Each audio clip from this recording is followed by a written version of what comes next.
सखी रात गजबे घटना घटल सुतल में सैया के छतिया से सटल ए सखी हाँ का कही सखी रात गजबे घटना घटल सुतल में सैया के छतिया से सटल हय सर भइल पूरा इंजन झनझना गौए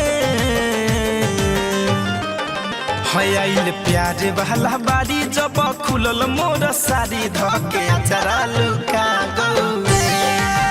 हयाइल प्यारे वाला बारी जब खुलल मोर सारी धके चरा लुका गौए ए सखी खा बताई अपना दिल के दर्द मना कबो न धके सुतता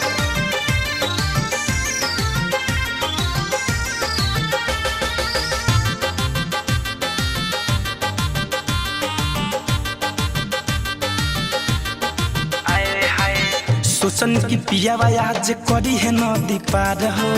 झटक में सूत गइल टंगरी पसार हो ए सखी हाँ हाँ हाँ सोचन की पियावा आज करी है नदी पार हो झटक में सूत गइल टंगरी पसार हो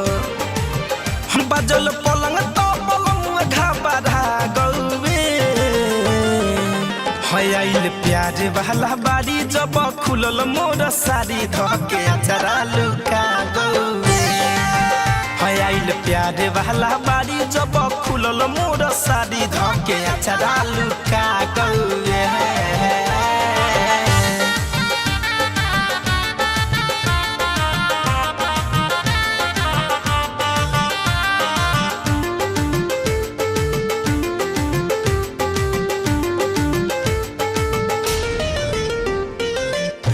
से बदहन होता अपने से सुन हो